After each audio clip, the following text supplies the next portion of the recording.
चाय बेचने का बेटा अगर प्रधानमंत्री होगा तो निश्चित रूप से देश में गरीबी मिटेगी और निचले स्तर के लोग ऊपर उठेंगे। लेकिन ऐसा हमने कुछ नहीं देखा। पहले के जो राजनेता थे, जो बोलते थे वो करते थे। आज के नेता बोलते हैं लेकिन करते कुछ नहीं हैं। उसमें नरेंद्र मोदी जी सबसे आगे हैं। जब जब चुनाव आता है नया शगुफा देते हैं, लोगों को भ्रमित करके वोट लेते हैं और फिर 5 साल निश्चिंत होकर सो जाते हैं। में जितने नेता हैं ऐसा भाषण कोई नहीं कर पाता। वक्ता बहुत अच्छे हैं लेकिन एक भी काम उनका अभी तक तो हमारे नज़र में नहीं आया। कौन सा काम आपको सबसे अच्छा लग रहा है? सबसे अच्छा काम लग रहा है जो 5 किलो अनाज दे रहे हैं, यही अच्छा काम लग रहा है। जब कांग्रेस की सरकार थी तो गरीबी रेखा से नीचे 34 करोड़ लोग थे। आज मोदी जी 80 करोड़ लोगों को 5 किलो अनाज दे रहे हैं। मतलब 80 करोड़ लोगों को गरीबी रेखा से नीचे ला दिए हैं। फिर भी वो कहते हैं विकसित भारत बनाएंगे। किस आधार पर? नमस्कार, आप देख रहे हैं न्यूज़ टुडे मिथिला। मैं हूं आकाश मिश्रा और इस समय हमारी मौजूदगी बाबूबरही विधानसभा क्षेत्र अंतर्गत राजद कार्यालय परिसर में इस समय हमारे साथ बैठे हैं। आप देख सकते हैं यह है राम अयोध्या यादव। जो राम अयोध्या यादव 50 वर्षों के राजनीति का अनुभव रहा है। इनके साथ में अखंड अध्यक्ष हैं राम वृक्ष यादव। पीछे हमारे साथ कांग्रेस के अखंड अध्यक्ष हैं कौशल किशोर जी भी हैं। आप यहाँ पर हमारे साथ जो इस समय चैनल पे हैं राम अयोध्या यादव 1977 में ये राजनीति में सक्रिय हुए थे और तब से लेकर अब तक विभिन्न मुद्दों पर बात करेंगे। उसकी विभिन्न चैनलों के माध्यम से दिखाया गया था मोदी सरकार का 10 बड़ा फैसला जिसने बदली देश की तस्वीर। और मोदी सरकार की जो 10 बड़ा फैसला था जिसने तस्वीर बदली थी देश में और लोगों में, युवा में कई लोग ऐसा प्रशंसा भी कर रहे थे। वहीं पर राम अयोध्या यादव जिनका कहना था कि जो नरेंद्र मोदी उनका एक भी काम कोई गिना दे कि जिन्होंने अच्छा काम किया है, वो सिर्फ बातों के शेर हैं, ऐसा आरोप लगाया जा रहा है। आखिर इतनी नाराज़गी क्यों अपने प्रधानमंत्री से? उनको 10 काम बता रहे हैं, आप बताइए इसके बारे में रिएक्शन। नोटबंदी तो पूरे हिंदुस्तान को लेके बैठ गया। नोटबंदी तो अपने पैसा के लिए लोग लाइन में खड़े होके अपनी जान गंवा दी। नोटबंदी से कोई लाभ नहीं हुआ। नोटबंदी से इस देश का बेड़ा गर्क में चला गया। सम्मान निधि योजना, किसान सम्मान निधि योजना, किसानों से ही पैसा लेके डीएपी का 50 केजी का बैग रहता था, उस बैग को 40 केजी कर दिया और उसी का पैसा हम किसान को 6000 साल में देता है। हम 30,000 का खाद लेते हैं, उसमें 6000 हमारा ही पैसा हमको दे रहा है। सर्जिकल स्ट्राइक जो हुआ था, सर्जिकल स्ट्राइक की ज़रूरत क्यों पड़ी? पुलवामा घटना बीजेपी सरकार की देन है। बीजेपी सरकार ने घटना कराई और उसके बाद सर्जिकल स्ट्राइक कराया लोगों को ध्यान बांटने के लिए। ट्रिपल तलाक के बारे में क्या कहेंगे? उसको कुछ लोग अच्छा भी कहते हैं, अधिक लोग ठीक नहीं कहते। आप क्या कहते हैं? अरे मुसलमान का जो रीति रिवाज है उससे हम उतना परिचित नहीं है, हम क्या कहेंगे उसमें। धारा 370 हटाया था जम्मू कश्मीर में। धारा 370 हटा के कोई बहुत बड़ा तीर नहीं मार लिया। 370 कश्मीर में कौन जमीन लेगा? आयुष्मान भारत योजना जिसको ये बता रहे हैं कि ये ड्रीम प्रोजेक्ट है।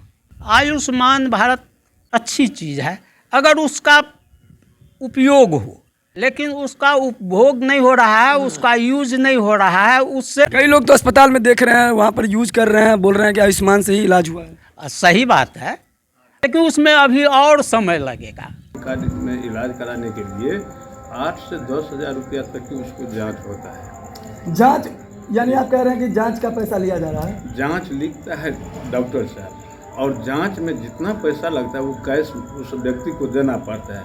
तो गरीब आदमी कहाँ से 8 से 10,000 रुपया लाएगा? प्रधानमंत्री आवास योजना चल रहा है, उसको लेके क्या कहेंगे? अभी जो आवास योजना चल रहा है, सर्वे चल रहा है।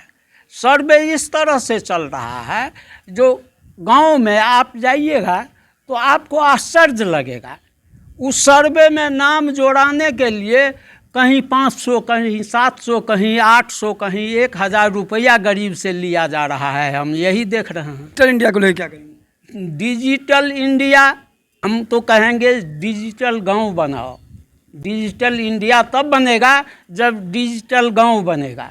गांव को स्मार्ट बनाइए, इंडिया अपने स्मार्ट हो जाएगा। बिहार में जो अभी सीएम है नीतीश कुमार, किस तरह का रोल है बिहार के विकास को लेकर? नीतीश जी का 5 से 10 कार्यकाल बहुत अच्छा रहा। उसके बाद वे चाटुकारों से घिर गए और ज़मीनी जो कार्यकर्ता थे उसको दरकिनार कर दिए। आज उनकी स्थिति बहुत खराब है। जाति जनगणना को लेकर क्या कहेंगे? जाति जनगणना बहुत अच्छी चीज़ है। क्या निकल के आएगा इससे? जाति जनगणना जब होगा तो पता चलेगा जो कौन समाज गरीब हैं, कौन समाज संपन्न है, और जातीय जनगणना के आधार पर जिसकी जितनी आबादी उसकी इतनी हिस्सेदारी ये मिलेगी। इसलिए जाति जनगणना बहुत जरूरी। जो आरक्षण है ये किसके आधार पर होना चाहिए? जाति के आधार पर या आर्थिक दृष्टिकोण से जो पिछड़े हैं उसके आधार पर? जमीन पर जन्म लिए, जमीन पर ही गुजर गए, उनको दुनिया किया है, आकाश और पाताल किया है, कुछ पता नहीं चला। इसलिए जाति जनगणना जरूरी है। बंगाल का हिंसा जो अभी देख रहे थे, काफ़ी लोग आक्रोश में थे, उसको लेके क्या कहेंगे? पश्चिम बंगाल में जो हो रहा है ये पश्चिम बंगाल में ही नहीं हो रहा है। जहाँ जहाँ विरोधी सरकार है वहाँ इस तरह की घटना घटेगी। चुनाव से पूर्व घटना घटेगी और चुनाव से पूर्व उस पर ऐसा फोकस ये केंद्र सरकार बीजेपी की सरकार कर रही है और उसी का नतीजा है कि आतंकी हमले उसको लेके क्या कहेंगे?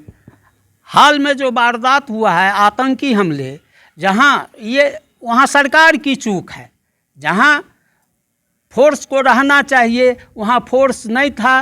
5000, 7000, 10,000 की भीड़ में वहाँ फोर्स नहीं। फोर्स पहले रहता था तब घटना नहीं घटती थी। फोर्स को सरकार वापस ले लिया, उसके बाद ये घटना घटी। एक सूत्रों के हवाले से जो खबर आई थी उसमें देखा गया था नाम पूछ कर मारा गया था। ऐसा नहीं है। ऐसा हम लोग भी अखबार, टीवी, मोबाइल, यूट्यूब दुनियादारी देखते हैं। उसमें ऐसे लोग भी थे जो मुसलमान बहुत हिंदू का जान उसमें बचाए हैं, ऐसा देखने को मिला है। मुख्य समस्या क्या है? हमारे नीतीश जी मुख्यमंत्री एक ऐसा सुंदर योजना लाए जो लगता था कि कायाकल्प हो जाएगा। जल नल योजना, नल जल योजना, नल जल योजना। लेकिन दुनिया क्या है नहीं कहेंगे, लेकिन मेरे गांव में अभी तक कुछ काम नहीं हुआ है। सिर्फ टंकी का घर बन गया है और पाइप ऊप नहीं बिछा है। उस योजना का 10 साल हो गया। उसके संरक्षण में पैसा भी उठ रहा है, चौकीदार बहाल है उसकी देख रेख के लिए, और जल और नल का कहीं ठिकाना नहीं है। बिहार बदलाव रैली लेकर पीके आ रहे हैं प्रशांत किशोर जनसुराज के, उनको लेकर क्या आपकी राय है? क्या वास्तव में ये बदलाव कर देंगे बिहार का? नहीं, कि उनका व्यवसाय है, वो पहले भी करते थे। आज वो ये सोच के निकले हैं बिहार में कि मेरे ही इशारे पर सरकार बनती थी तो हम ही क्यों ना अपनी सरकार बना लें।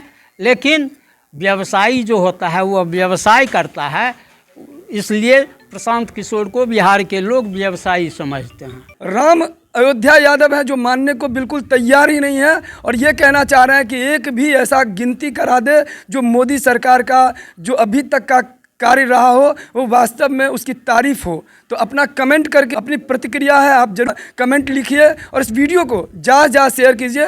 मधुबनी जिला के तमाम खबर के साथ लगातार देखते रहिए न्यूज़ टुडे मिथिला आकाश मिश्रा के साथ।